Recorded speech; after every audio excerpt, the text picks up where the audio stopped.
हमारे द्वारा आपके द्वारा बोले गए अक्षर, हमारे द्वारा आपके द्वारा बोले गए शब्द कभी समाप्त नहीं होते, वो घूम के हमारे पास आते हैं। आप किसी को बंद कमरे में एक ताला लगाओ, एक कमरा बंद करो, 2 कमरा बंद करो, 3 कमरा बंद करो, 4 कमरे बंद करके अकेले कमरे के अंदर आप किसी की निंदा कर देखो, जिसकी निंदा करिए उस तक वो बात पहुंच ही जाती है। अब लोग कहेंगे हमने तो अकेले में की थी, ये बात उसके तक पहुंच कैसे गई? क्योंकि हमारे शरीर की वाइब्रेशन, हमारे शरीर की तरंगे हमारी बात को ले जाकर वहां तक छोड़ देती है जिसके लिए हमने कहा है।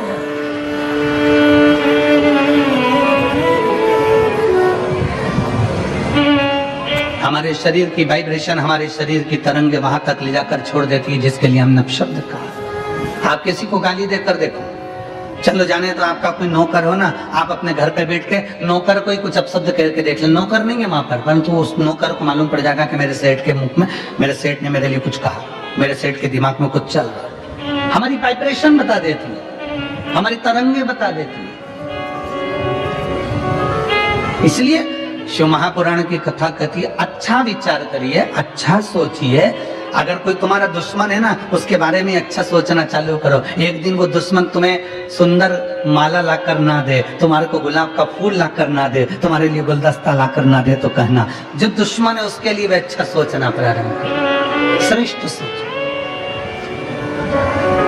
बहू सास की दुश्मन नहीं है, सास बहू की दुश्मन नहीं है। अगर बहू की दुश्मन होती सास तो अपनी रकम तुड़वाकर बहू को ना देती शादी के पहले, शादी के समय पर। अगर सास तुम्हारी दुश्मन होती तो 1-2 लाख रुपए शादी में खर्च नहीं करती, 5-5, 10-10 हजार की साड़ियां लहंगा तुमको नहीं दिलाती अगर तुम्हारी दुश्मन होती तो। और बहू अगर तुम्हारी दुश्मन होती तो वो अपना घर छोड़कर तुम्हारे घर में नहीं आती तुम्हारी गुलामी करने के लिए। ना सास बहू की दुश्मन है, ना बहू सास की दुश्मन है। ये दोनों रहते रहते एक दूसरे से बोलते नहीं, अपशब्द नहीं बोलते, पर अंदर ना जाने कैसे कैसी अंटी पालते रहते हैं, अंदर की वाइब्रेशन ऐसी कर लेते हैं। मम्मी ने ऐसा कर लिया, पापा ने ऐसा कर लिया, अंदर से सोच रहे हैं तो वो वाइब्रेशन तुम्हारी सास तक पहुंचती है, सास की वाइब्रेशन बहू तक पहुंचती है, और दोनों का मन मुटाव आपस में चालू हो जाता है। और एक दिन ये होता है कि घर में अलग अलग हो जाते हैं। ये हमारे शरीर की वाइब्रेशन है, ये हमारे शरीर का विचार है, ये हमारी दृष्टि है। आप अच्छा सोचो ना। एक स्त्री, एक पत्नी रोज पति पर शंका करती है, रोज प्रतिदिन शंका करेगी, मन में शंका भरा गई है तो शंका करती रहेगी, शंका करती रहेगी, शंका करती रहेगी, शंका करती रहेगी। आखिर में पति को मालूम पड़ जाएगा कि ये शंका कर रही है। पति शंका करेगा तो मालूम पड़ जाएगा कि पत्नी शंका कर रही है। ये हमारी वाइब्रेशन है हमारे शरीर की जो वहां तक पहुंचा दी। ये हमारे शरीर की वाइब्रेशन है जो वहां तक पहुंच रही है। शिव पुराण कहती है, अच्छा सोचो। जब हम भगवान का नाम जाप करते हैं तो वो मंत्र टूटता है जब आपस में टकरा कर। तो जितने शिव भक्त यहाँ बैठकर कथा का रसतत्व ग्रहण कर रहे हैं, लाखों शिव भक्त भगवान शंकर की कथा सुन रहे हैं। कोई टीवी के माध्यम से, कोई मोबाइल के माध्यम से कथा सुन रहा है, और जब वो भी मंत्र का जाप करता है तो उसकी वाइब्रेशन उस तक पहुंचती है और उन सब का कल्याण हो जाता है, जो चाहे टीवी पे सुने चाहे मोबाइल पर सुने। श्री शिवाय नमस्तु,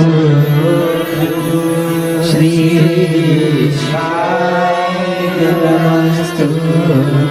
सब बोलिए, श्री शिवाय नमस्तु, श्री शिवाय नमस्तु, श्री शिवाय नमस्तु, श्री शिवाय नमस्तु। ये हमारे शरीर की तरंगे हमें वहां तक लेकर जा रहे हैं। हमारे भीतर की तरंगे हमें वहां तक लेकर जा रही हैं।